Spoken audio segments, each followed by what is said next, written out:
everybody, welcome to my YouTube channel. My name is Taylor. Today I wanted to talk to you guys about my laparoscopic myomectomy journey. I recently underwent surgery to remove uterine fibroids from my uterus. I got the procedure done July 16, 2020. I'm probably about like 6 to 7 weeks post-op at this point by the time you guys see this video. So yeah, I wanted to speak to you guys about something that was very important. It's not discussed a lot at all, especially in my community. I just wanted to get on here and share my personal experience for anyone that's out there going through a fibroid issue, or they have to get surgery and they're scared, or they just want a little bit more information on it. No way, shape, or form am I an expert or I'm giving out any medical advice. I'm just speaking from my personal experience.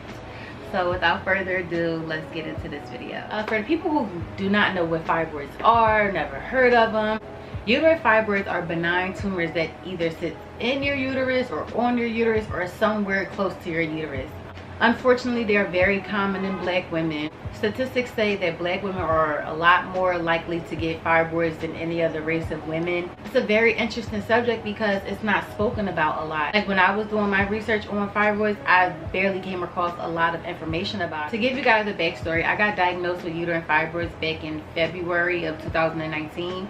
I just had a regular routine checkup, and as my gynecologist was doing my exam, she's like, I think you may have fibroids. I'm not sure. Let's get you set up for an ultrasound and then we'll go from there. Got the ultrasound done. The results came back, yes, I had fibroids. At the time, the fibroid was about like 7.2 centimeters. And so what me and my doctor discussed, we were going to monitor the fibroids for about a year, and then I'll come back in a year, get another exam, and we could further discuss my options. Fast forward to a year later, back in about February, early March, before the pandemic, got another ultrasound exam, and y'all, the fibroid has grown bigger at that point. So at that point, the fibroid was about like 8.5 centimeters or something along those lines. It was big. It was about the size of a grapefruit. I was a little bit discouraged and upset because I just didn't quite understand what was going on. Like the symptoms of my fibroids, I would have heavy bleeding during my menstrual. I would always feel super fatigued, and sex was very uncomfortable for me at some point in my life. My symptoms probably wasn't as bad as a lot of other people's, but it definitely affected me every month during menstruation. Even the times when I wasn't on my menstrual, like I would just feel the fibroid just like kind of moving around. I did experience cramping like regularly, you know, in my abdominal area, but it mainly killed me in my back. Usually Motrin 800 works for me during my menstrual, but it was getting to the point where the Motrin 800 wasn't working for me. So once me and my doctor discovered that the fibroid has grown bigger, then we discussed my options for surgery. She immediately recommended a laparoscopic myomectomy instead of a regular myomectomy. So once we discussed, you know, the possibility, she said just think about it. If I wanted to move forward with getting the surgery, I can set it up. So I did all of my research on laparoscopic myomectomy. I learned that the cuts were minimally invasive and the recovery time was a lot shorter than a regular myomectomy. So I feel like that was my best option. So July 16th, I go to the hospital. I was told not to eat anything or drink anything 12 hours before my surgery. Because it is a pandemic going on right now, hospitals have stricter policies in place, meaning like there was no visitors. So that had me almost ready to cancel the surgery because I needed my support system of my family, my mom, my sister, and my closest people to me. I needed that support, and I felt very uncomfortable having to go get surgery done without my family being able to sit in the waiting room. But I just prayed and I just asked God to give me the strength that I needed. The surgery took about 2.5 to 3 hours. I have 3 small cuts on my stomach area. I'll insert a picture to show you guys what my cuts looked like.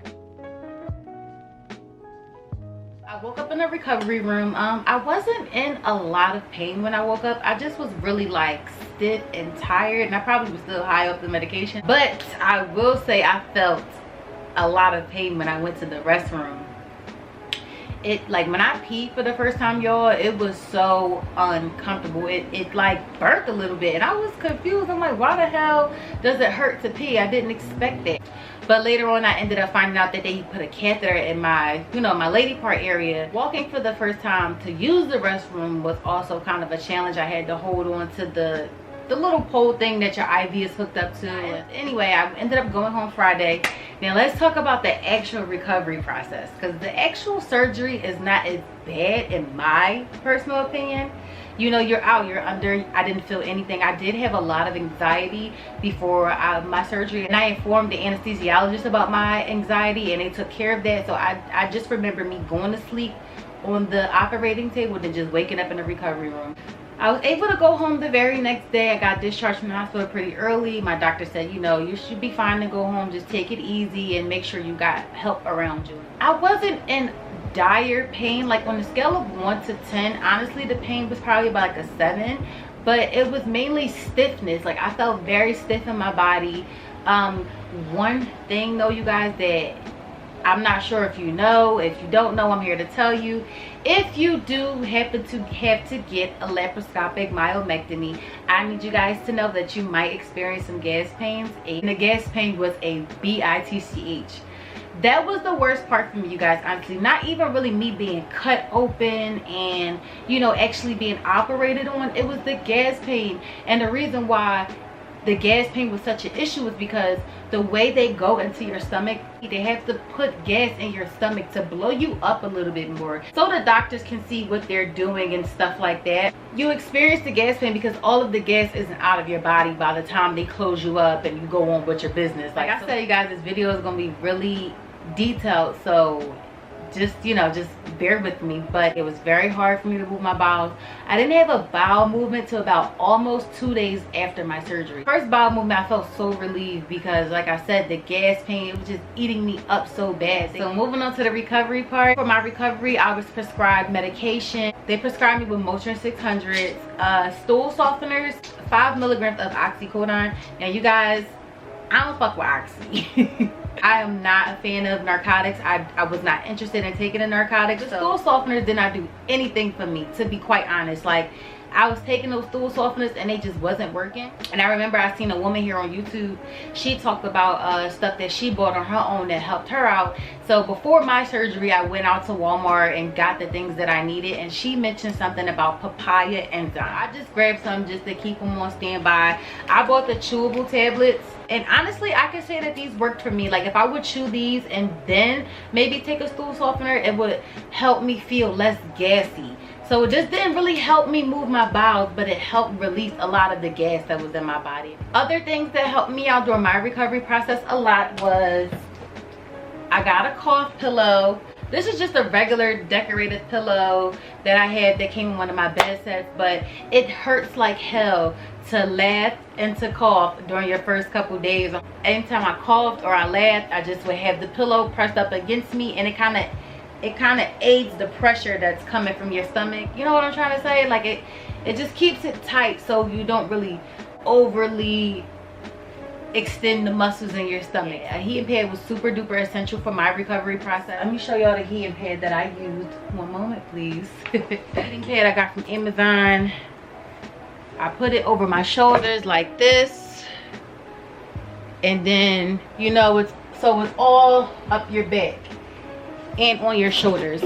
I got this heating pad from Amazon, and this helped me out so much because when I felt stiff, like it just covered my entire back and my shoulders, and it felt really good.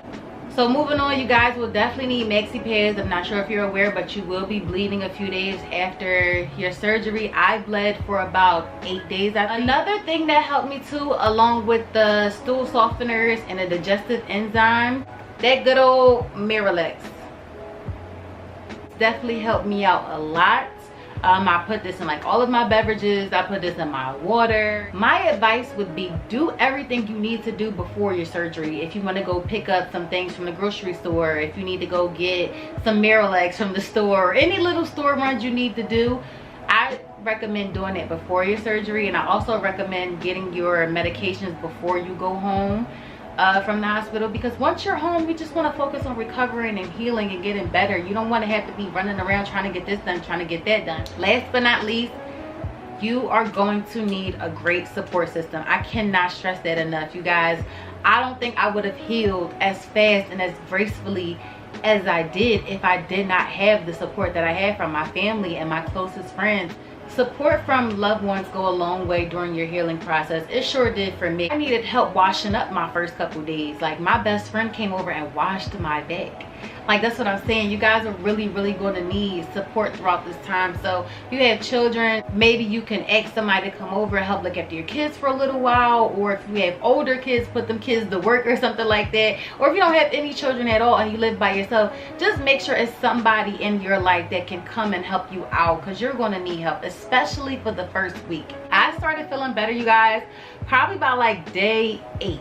I was still, you know, moving a little bit slow, but I wasn't like really still down and out that I couldn't do anything. But I was driving by day 10. I was back on my feet by day 10. So moving on, I wanted to get into a little, like, I want to talk a little bit deeper about the whole fibroid thing.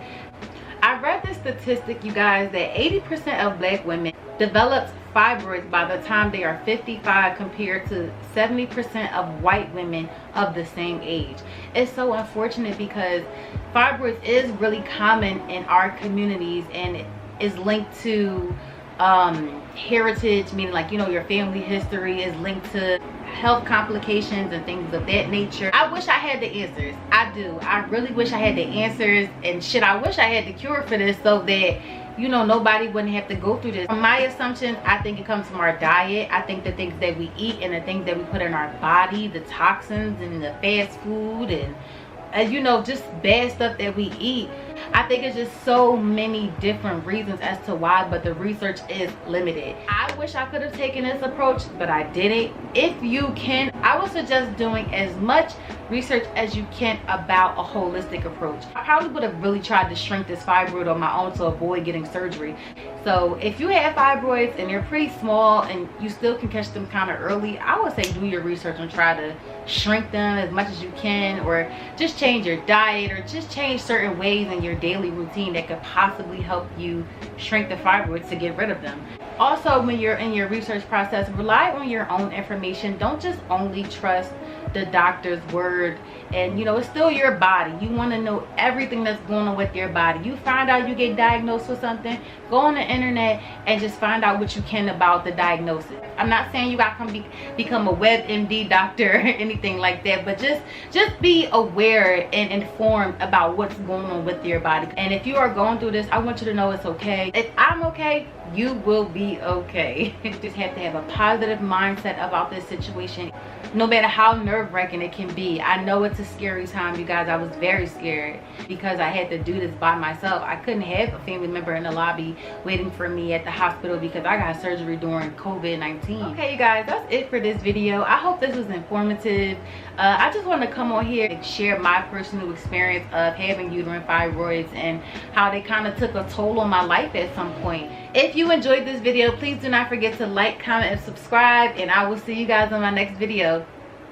Bye.